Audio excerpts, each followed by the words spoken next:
Go to this computer. So right away, really quick review. If you guys remember, the formula you use with Pythagoras, it's this thing here, a squared plus b squared plus c squared.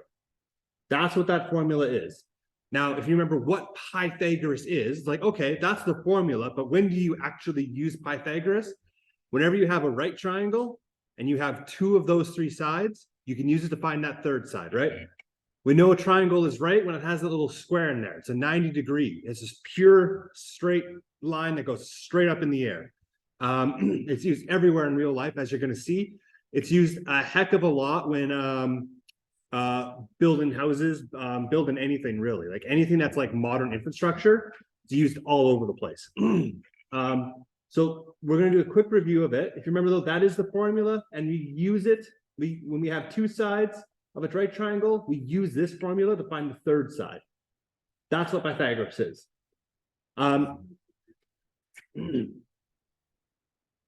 Now, what's this a squared plus b? What's this a, b, and c? A and b are two of the short sides of a triangle, and c is the hypotenuse, right? And the hypotenuse is always the longest side. Absolutely.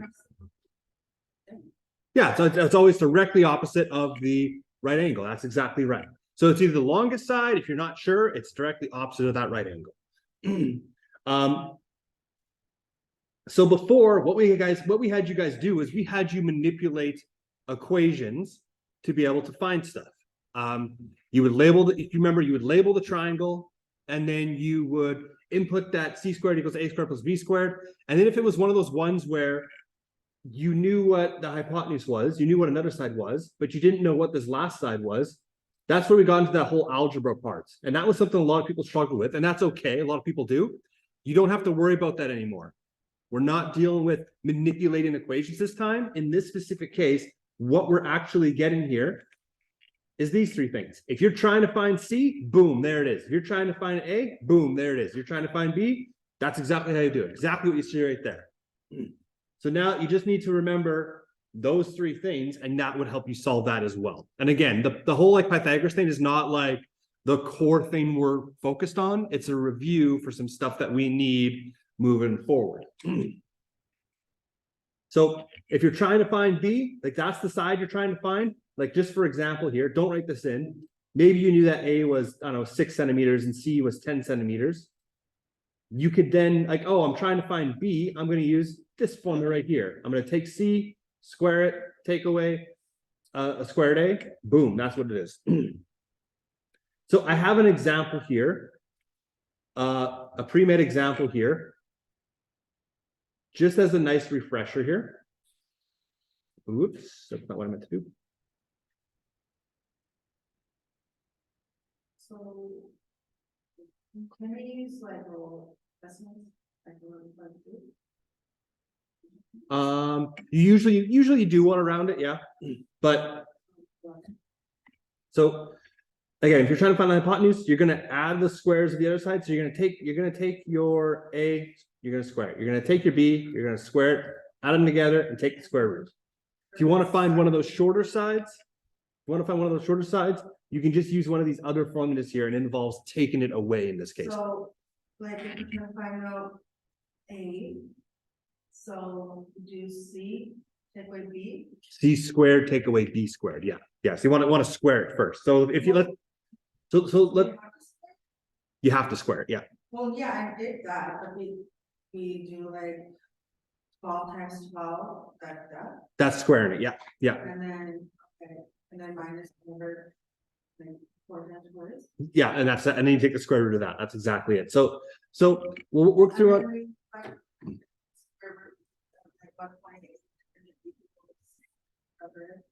Yeah, then you take the square root of that. Yeah. So we're working through this here. So step one is we want to identify our sides and use the right formula. So in this case, I want to label my side, right? Always start off with your hypotenuse. What's your hypotenuse in this first one, left one?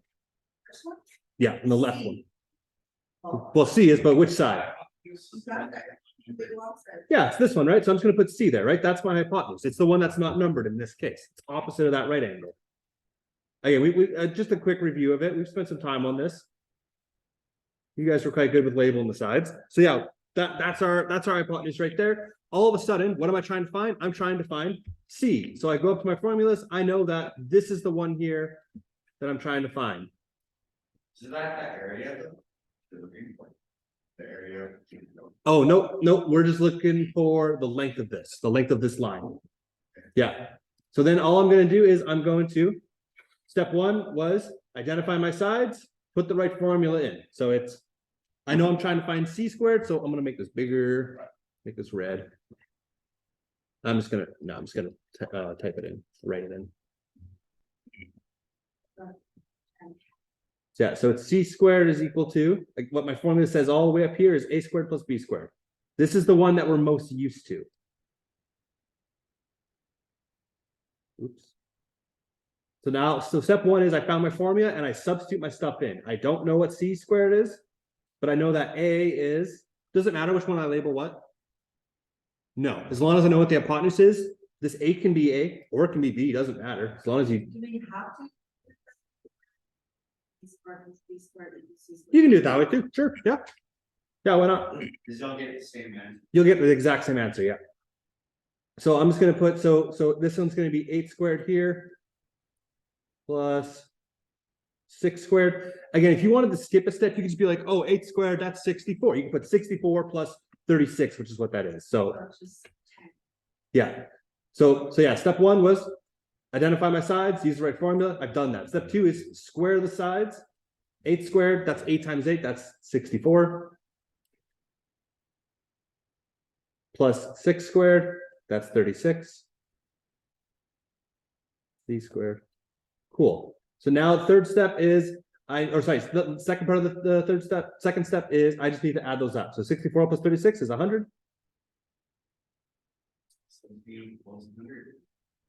So C doesn't equal 100, C squared equals 100. I don't care what C squared is, I care what C is. So I need to take the square root of both of these things. Yeah, so square root of 100. All of a sudden, I'm going to be left with C is just equal to 10. You're exactly right, 10 centimeters. That's the one that we're most familiar with. Where most people struggled with, though, was when we took away the, oh, I just add them together, square them, take the square root, done. Most people were pretty good with that. The one that we struggled with, if we remembered, though, was the second we were trying to find one of those shorter sides. And the main reason we struggled with that, I think, was not because we didn't know how to do it. It was because of the algebra component of it. The algebra part is not important in this case.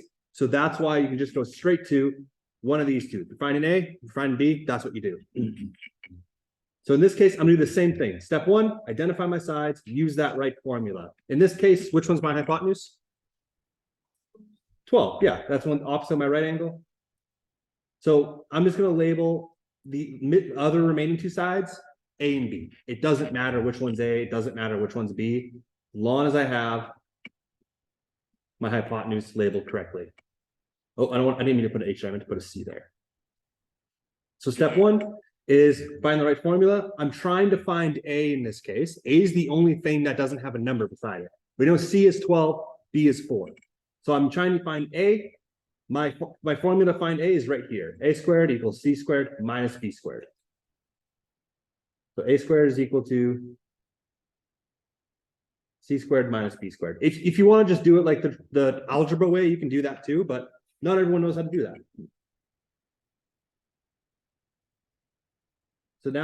So step one is I have my formula, I'm going to fill it in. C squared is, well, it's 12 squared, right? I'm going to skip a step here. I'm just going to instantly square it. I know 12 squared is 144. I know 4 squared is 16. I can do that. You could just write 12 squared minus 4 squared. Nothing wrong with that. But I'm just going to skip a step. So step two is I'm going to square these and I'm going to add or subtract them. So 144 minus 16 is going to be 128. Sounds right? Yeah. 128. Now I take the square root of it, right? Now I'm going to take the square root of both of those things. 11.3. That sounds right. 128 You could put, so normally it's going to specify, in this case it doesn't. So as long as you like, yeah, just round it to a decimal place or two would be fine. You could put 11.3, you could put 11.31, either's fine. Well, why would we want to make it more complicated with the one? It's just a good habit. If you're ever unsure, going to 2 decimal places is usually a good idea. I'm gonna go to like meters and years. Sometimes you have to be precise. NASA has blown up satellites by not being precise. But so in this case, I've done it. So I hope that's like a bit of a blast from the past today. We're going to be directly moving on from Pythagoras tomorrow. So today is kind of our day to, that's my job. To get that down, because it's gonna be one of those things that we're just going to need. We're going to need this skill as we go a little bit later. Later on this afternoon, I'm going to give you a more complicated part of this. This is something we skipped last block, so I'm going to be bringing back one of those types of questions. It's something companies like Amazon have to worry about a lot, actually. Once I show you the example, you'll see what I mean. But so this is an example here of Pythagoras. You don't need to do the algebra stuff anymore. If you're ever unsure, you can just resort to these 3 things here. The one thing to keep in mind, though, is that these bottom 2 are going to be something that is not given to you on your final exam. So if you're relying on these 2 things here, sorry, algebra is when you're just dealing with like X's and A's instead of like 2's and 4's and stuff. Yeah, it's moving equations around. So if you struggle with moving the equation around, that's okay. That's not a skill you need, but you will need to memorize those bottom 2 if that's the case. So what's going to happen here, just for the first part of it, we're going to change tunes once we get the break. I'll hand this out in a second. But so what I have here is I have some opportunities for you to practice your stuff. Now, there's answers at the very, very bottom if you want. My recommendation for you, though, is don't just be like, I'm going to pick the easiest ones. You don't get a lot of time on this. This is something you need for tomorrow. If you're like, if you're like, yeah, I can do all of one, do one of them, move on. Do one of question 2, move on. It gets harder and harder as you go in. Specifically, once we get towards these like word problems here, where you have to maybe like draw some of those graphs. That's why that whiteboard is going to be really handy, for example. Or not graphs, draw a triangle.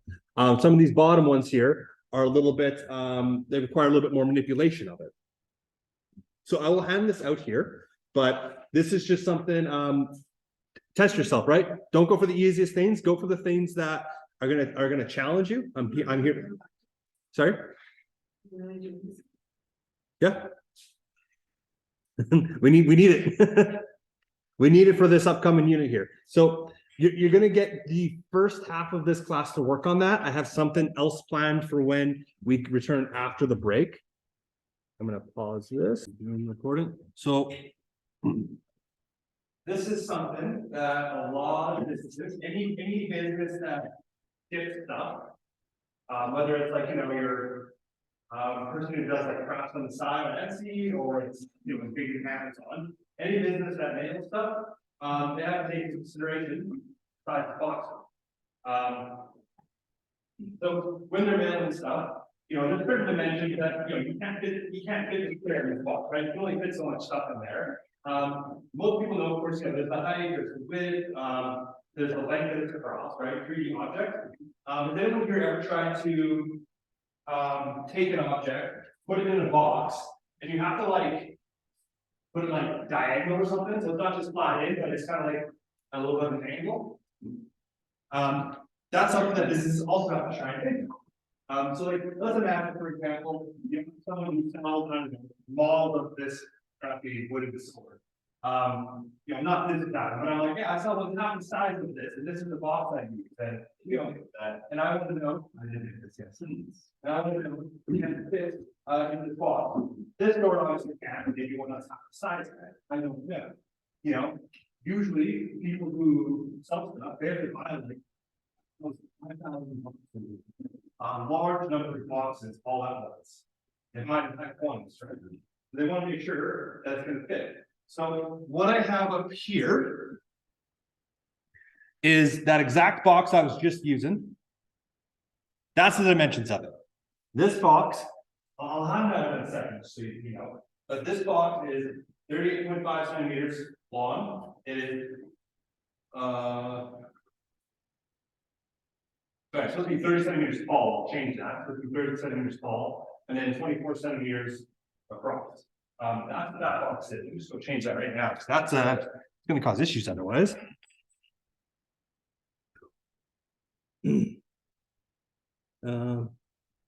30 centimeters tall.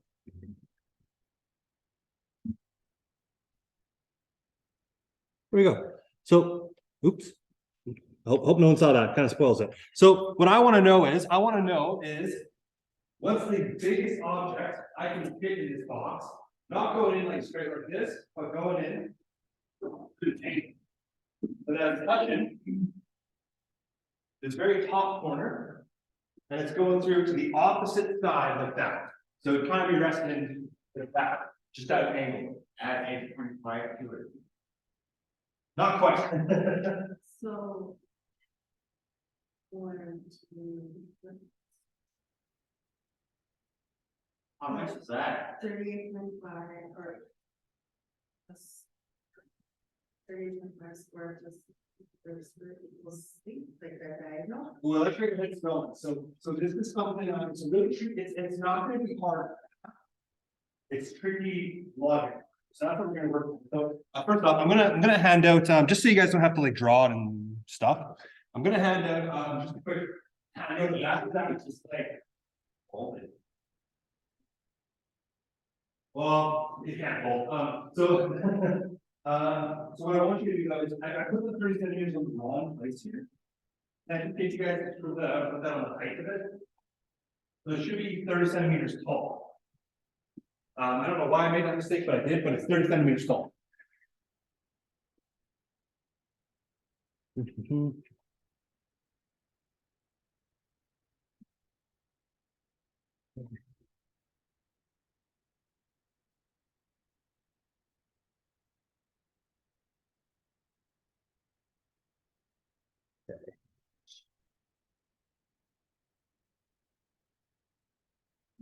Like, what dimension are you looking for? Are you looking like actually like just put the sword in the box? Direct, yep, directly diagonal in there. So that's what I want. So what we actually want, this is what you'll want to draw is, oops, that's not what I meant to do. Why is it doing that? It's what you're missing, right?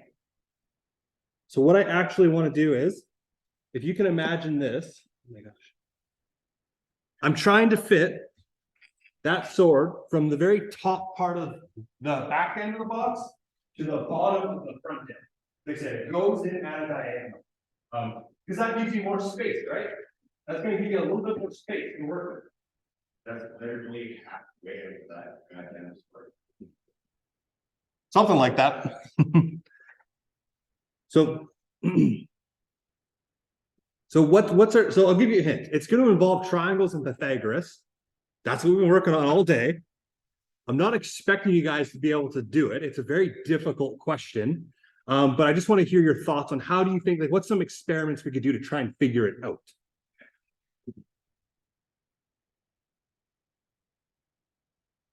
Your math here, did I figure it out? You the rest of the day out. No. Maybe, okay, I think you do the, oh, how that's like it's not. Right. So it's not a 2D object. That's what makes this hard.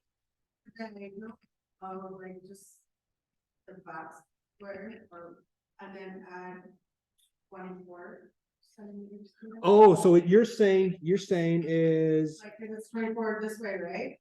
So just find the diagonal on the back and then add 24, like. so you're saying find the diagonal of this line right here, kind of, and then add 24. So that's not quite, but you're on the you're actually getting closer than you think.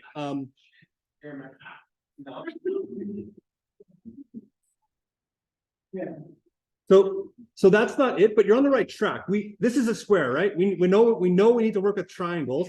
You're going to be cutting one of these into a triangle. Now, I'll give you a hint. It's not the back. It's actually going to be the bottom. So that's what's going to be your next step here is what you actually need to do is You want to cut that bottom in diagonal in half. That's just fine. Okay. I know it, right? Because yeah, so what to ultimately solve this, you're going to have to imagine a 2D object in this 3D object. It's a bit of a mind mess, yes. When I have to build houses. Never had to use stuff like that. In this specific case, you wouldn't need to. What, Mhm. some cases, yeah, Mhm. we need to like find the Mhm. level of the ground Mhm. with a laser and whatnot. Or even the chalk line, Mhm. but that we would never use. Yeah, the person designing it, like the person who was designing the house would have to can possibly consider that. Like I said, in this case, they're trying to fit a certain object in the box. They want to check if it can. Okay, Mhm. so the bottom line would be like C, right? Like the half, yeah, that would be C, Yeah. A, B, and C. So like, yeah, it's just, yeah, so hypotenuse, I calculated like a 45.4 centimeters. For which For the bottom. This one? Hypotenuse, yeah, okay, so how did you calculate this as the so I got 24 squared plus 38.5 squared. okay, so what you did was you turned this bottom one. Yeah, so you did this is 24 squared. You did this was 38.5 squared, which works, that works. And then what'd you get for your hypotenuse here? I got 45.4. 40. Oh God, 45.4 centimeters squared. Okay, so you got 45.4. So that is the correct first step. Yes. You're gonna be mine, you're gonna be my fucking, my Yeah, house. so we're man. You're gonna be my house. I just feel the obligation. Yeah, sure, you did a really good job. I know it's yeah. 36, 45, and then you find. Okay, so then that's that. So this is technically a right angle here. Yeah, because what you have is you have some weird diagonal triangle going through the middle of it. So yeah, then okay, I now have two sides, figured a third, right? I know this one's 45.4. This one here is 24 centimeters tall. But that's fucking tall, isn't it? Isn't it 30? Oh, it is 30. Thank you. It is 30. That is something, isn't it? Nope, this is all Pythagoras. 30. 30. Let me erase that. How the hell do you have a fucking 24 Easy. and Pythagoras theory? You don't have a. Oh, we got that. We took so what happened there was so we did 30 squared. No, sorry. They did 24 squared. They're doing that bottom one here. So it's 24 squared. Then they added up 38.5 squared. That gave you guys what, like 2,000 something? And then you guys took the square root of that to get that 45. So that's how they got the 0.4 there. Oh, that is awesome. So you're That is awesome. so your first so your guys' first step, absolutely right. And then your second step, yeah, you're right. So now what you're doing is you're finding that same thing, but just with this new imaginary triangle here. So it's 30 and that 45.4. So 30 squared, that's 900 plus 45.4 squared. You get 2,961.16. 54.4. So that's the length of an object you could fit in there. And is that going to check out? Well, at my meter stick here, theoretically, I should be able to put it in there, and I should end up with 54 meters. Sorry, 54 centimeters. And they can fit in there. Give or take, it's not. I didn't measure it perfectly. I tried to be rounding numbers in half. Which does, yeah. So it goes up to just below. I mean, I didn't measure it perfectly, like down to the second number, but yeah, it fits. So what we're able to do is we're able to take a 3D object and break it down into the 2D ones, even if it's going like across different, like you could almost say dimensions in that case. Like whenever you look at videos of like Einstein, like Neil deGrasse Tyson, or like Carl Sagan, that's the type of stuff that they're doing. They're showing the 3D planes and breaking down to 2. Sorry? Right? They're all malleable. This is malleable, isn't it? Maybe, I don't know. I don't know what malleable means. Can we put that in there? You could. But yeah, so Also, so it is 54.4. That is the longest object you could possibly fit in there. So if I have my sword, and if I imagine this was 55 centimeters long, it would not fit. I would need to buy bigger boxes, right? Or I would need to get a smaller sword, 1 and 2. Or, you know, it's just gonna be like a poking through it or something, but that's the kind of stuff that specifically people who ship goods, like business owners, sometimes that's stuff they have to think about. Now, what most of them do is like they'll just like they'll order a sample box. Yep, it fits. But if you don't want to go through that, maybe there's some big sale that's ending. That's what you'd have to do. But so Kim, you were experiencing this a lot. I know I do a lot as well. It's a bit of like a mind mess up because you're trying to imagine those triangles within that object, right? yeah, and then the rectangles, they keep moving. Yes. Yeah. So it was not difficult math. It was, you know, it was just by a squared plus b squared. Well, so I meant like what I meant is like the numbers weren't hard, but it was figuring out that solution that made this a really difficult question. This is not an easy question. This is about as difficult as you can get, like with Pythagoras, because it's involving different dimensions is really what this is. Oh gosh, and then 40 objects. It's 6-dimensional, isn't it? That one's a 3D one. That one's a 3D one. I don't think they even have a model for what the 6th dimension. They have one for the Interstellar is the 5th dimension. You can Google a 4th dimension rectangle. On the inside. That on the inside. We can't even see. Well, in fact, let me actually, I'm just going to stop this really quickly.